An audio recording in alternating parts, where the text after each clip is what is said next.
اللہ الرحمن الرحیم نحمد و نصلی علی رسول الکریم اما بعد۔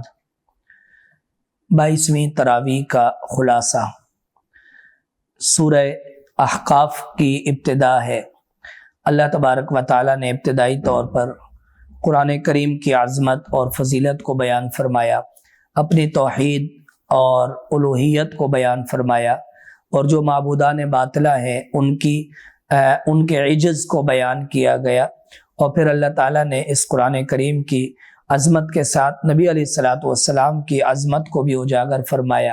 کہ یہ کوئی نیا رسول نہیں ہے یا کوئی نئی بات لانے والے نہیں ہے، بلکہ اس سے پہلے بھی بہت سے شاہد ہیں، بہت سے گواہ ہیں کہ جو نبی علیہ الصلاۃ والسلام کی رسالت کی گواہی دینے کے لیے کافی ہے۔ اس کے بعد اللہ تعالیٰ نے حضرت موسیٰ علیہ السلام اور ان کو ملنے والی کتاب کا ذکر فرمایا، دین پر استقامت اختیار کرنے والوں کی فضیلت بیان کی، اور اپنے والدین کے لیے والدین کی عظمت کو اجاگر فرمایا کہ والدہ کس طرح ایک بچے کو 30 مہینے تک سنبھالتی ہے، اپنے پیٹ میں رکھتی ہے، پھر اس کو دودھ پلاتی ہے، دودھ چھڑاتی ہے، یہ سارے کٹھن مراحل سے وہ گزرتی ہے۔ اس لیے انسان کو چاہیے کہ جب وہ 40 برس کی عمر کو پہنچ جائے خود، تو پھر اس کے زبان سے ہر وقت یہ نکلنا چاہیے، رب اوزعنی ان اشکر نعمتک التی انعمت علی وعلی والدی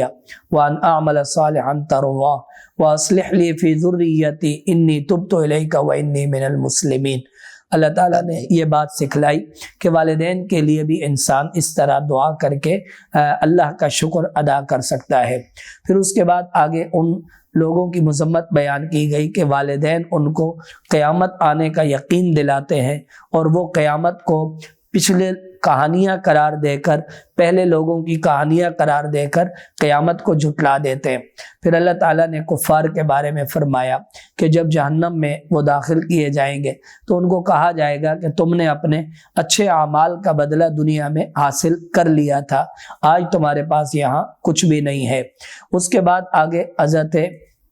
حضرت ہود علیہ السلام کا واقعہ بیان کیا گیا، جو قوم عاد کی طرف تشریف لائے، ان کی قوم نے تکذیب کی، پھر ان پر کس طرح عذاب آیا، ہوائیں چلی اور ہواؤں کے ذریعے سے اللہ تعالیٰ نے ان کو تباہ اور برباد کر دیا، اس واقعہ کو بیان کیا گیا۔ آگے اللہ تعالیٰ نے نبی علیہ السلام کا واقعہ بیان فرمایا۔ ایک رات آپ نے جنات کو دعوت دی، اور جنات نے قرآن کریم سنا، اور سن کر وہ اپنی قوم کے پاس گئے اور اپنی قوم کو ایمان لانے کی طرف بلایا اور ان کو ایمان لانے کی دعوت دی۔ اس واقعہ کو یعنی لیلۃ الجن والے واقعہ کو اللہ تعالیٰ نے بیان فرمایا، اور آخر میں اللہ تعالیٰ نے نبی علیہ الصلاۃ والسلام کو اولو العزم پیغمبروں کی اتباع کرنے اور انہی جیسا صبر اختیار کرنے کا حکم فرمایا۔ اس کے بعد آگے سورہ محمد ہے۔ نبی علیہ الصلاۃ والسلام کے نام مبارک پر اس سورت کا نام سورہ محمد رکھا گیا۔ اللہ تعالیٰ نے جھٹلانے والوں کی تردید فرمائی، اور جو ماننے والے اور نبی علیہ السلام کی اتباع کرنے والے، ان کے لیے اللہ تعالیٰ نے حمد و ثنا اور توصیف بیان فرمائی۔ پھر جہاد کرنے کا طریقہ بتلایا، اور جہاد میں کفار کے ساتھ صلح کرنے یا کفار سے فدیہ لینے یا انہیں مارنے کے جو طریقے ہیں وہ قرآن کریم نے بیان فرمائے۔ اس کے ساتھ ساتھ بتلایا گیا کہ جو اللہ کے دین کی مدد کرتا ہے اللہ تعالیٰ اس کی مدد فرماتے ہیں، اور جو لوگ اللہ تعالیٰ کے دین سے سرکشی اختیار کرتے ہیں تو قیامت کے دن اور دنیا میں ان کا کوئی مددگار نہیں ہوتا۔ پھر آگے اللہ تعالیٰ نے بیان فرمایا کہ جنت میں جانے کے بعد جنتیوں کو اللہ تعالیٰ 4 نہریں عطا فرمائیں گے، صاف پانی کی نہر، دودھ کی نہر، شراب کی نہر اور شہد کی نہر وہاں پر اللہ تعالیٰ عطا فرمائیں گے۔ اس بات کو بیان کیا گیا۔ اس کے بعد منافقین کا ذکر ہے کہ وہ جہاد کی آیات کو سن کر یا نبی علیہ السلام کی مجلس میں بیٹھ کر جب جاتے تھے تو نبی علیہ السلام کی باتوں کی تردید کیا کرتے، مذاق اڑایا کرتے۔ اللہ تعالیٰ نے فرمایا کہ ان کے دلوں پر مہر لگی ہوئی ہے، اور پھر اللہ تعالیٰ نے ایمان والوں کے لیے استغفار کرنے کا حکم فرمایا۔ پھر اس کے بعد دوبارہ منافقین کے احوال بیان کیے گئے اور قرآن کریم میں غور و فکر کرنے کی دعوت دی گئی اور منافقین اور کفار کی موت کی حالت کو بیان کیا گیا جب فرشتے ان کو مار رہے ہوں گے، اور پھر اس کے بعد مجاہدین کی عظمت اور فضیلت کو اجاگر کیا گیا۔ اپنی طرف سے کفار کو صلح کی پیشکش نہ کرنے کا حکم دیا گیا اور بتلایا گیا کہ اگر تم ایمان والے ہو تو تم ہی سر بلند رہو گے، اور آخر میں اللہ تعالیٰ نے کنجوسی کرنے کی مذمت بیان فرمائی اور اللہ تعالیٰ کے نام پہ مال خرچ کرنے کی فضیلت بیان فرمائی۔ اس کے بعد آگے سورۃ الفتح ہے۔ فتح کے معنی کامیابی کے ہوتے ہیں، اور اللہ تعالیٰ نے مسلمانوں کو جو فتح مبین عطا فرمائی، فتح عظیم عطا فرمائی صلح حدیبیہ کے بعد، اس کو بیان کیا گیا۔ اس صورت مبارکہ میں ابتدائی طور پر اللہ تعالیٰ نے اپنی مسلمانوں کو دی گئی فتح عظیم کی خوشخبری کو بیان فرمایا، اور پھر نبی علیہ السلام کی عظمت کو بیان کیا گیا، اہل ایمان کو ملنے والے اجر کو بیان کیا گیا، مشرکین اور منافقین کی سزاؤں کو بیان کیا گیا، مسلمانوں کو حکم دیا گیا کہ وہ نبی علیہ السلام کی تعظیم کریں اور آپ کی عظمت کو اپنے دل میں اجاگر کریں۔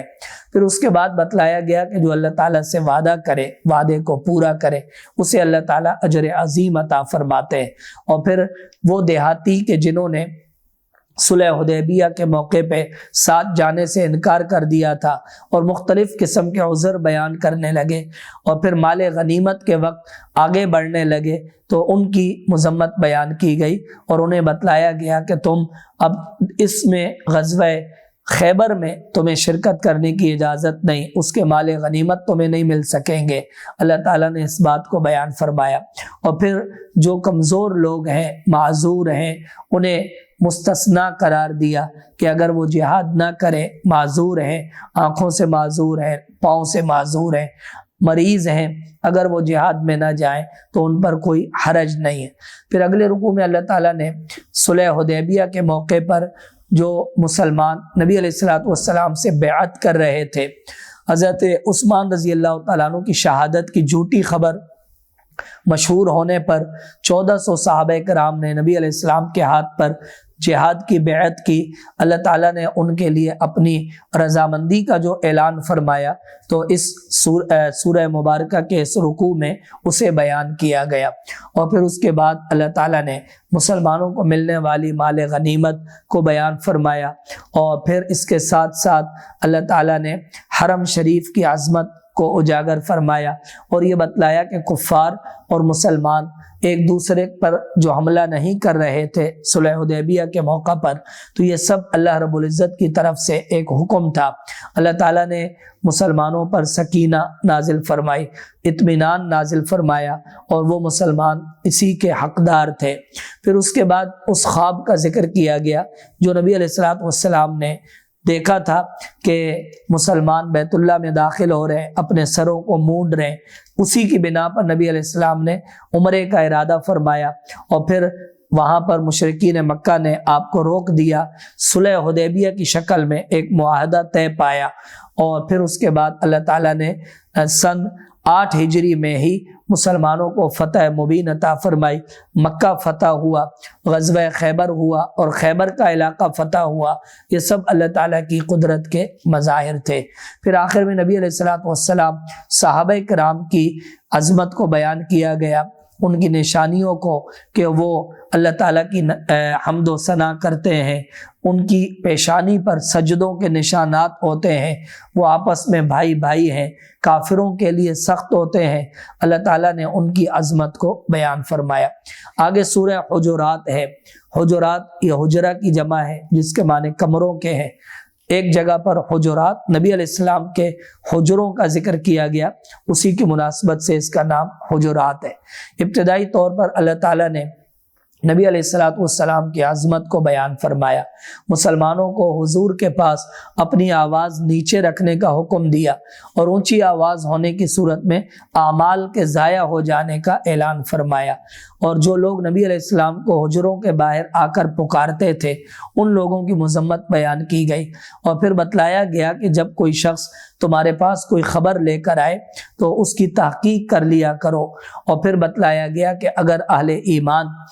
صحابہ کرام رضی اللہ عنہم اجمعین نبی علیہ الصلوۃ والسلام کی اتباع کریں، اللہ رب العزت نے ان کے لیے بڑے عظیم انعامات رکھے، کفر کو ان کے لیے ناپسند فرمایا اور ایمان کو ان کے لیے منتخب فرمایا۔ پھر بتلایا گیا کہ دو جماعتیں مسلمانوں کی اگر باہم لڑائی کرنے لگے تو دوسرے مسلمانوں کو چاہیے کہ وہ ان میں صلح کرائیں، اس لیے کہ مسلمان آپس میں بھائی بھائی ہیں۔ پھر بتلایا گیا کہ مسلمان مرد ہوں یا عورتیں ایک دوسرے کا مذاق نہ اڑائیں، اور پھر بتلایا گیا کسی کی جاسوسی نہ کریں، کسی کی غیبت نہ کریں،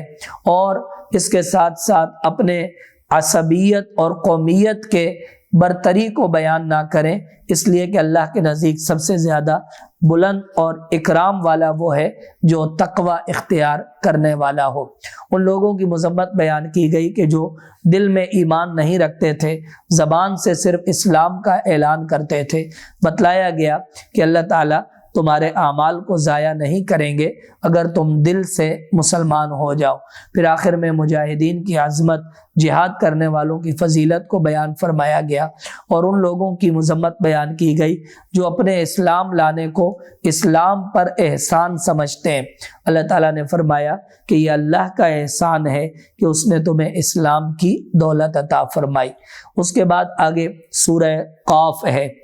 ابتدائی طور پر اللہ تعالیٰ نے قرآن کریم کی عظمت کو بیان فرمایا، اپنی دی جانے والی زمین اور اس کے اندر بارش اور زمین سے اگنے والے مختلف قسم کے پھل پودے، ان چیزوں کو بیان فرمایا، اور پھر اس کے ساتھ پہلے دور میں آنے والی قوموں پر جو عذاب تھا، سزائیں تھیں، اللہ تعالیٰ نے اسے بیان فرمایا۔ پھر بتلایا گیا کہ اللہ تعالیٰ انسان کی شہرگ سے بھی زیادہ قریب ہے، اور قیامت کے کچھ احوال بیان کیے گئے۔ دو دوست آپس میں ایک دوسرے سے جو مکالمہ کریں گے، ایک دوسرے کو جھٹلائیں گے، جھگڑیں گے، اللہ تعالیٰ نے اس بات کو بیان فرمایا۔ پھر اللہ تعالیٰ نے جنت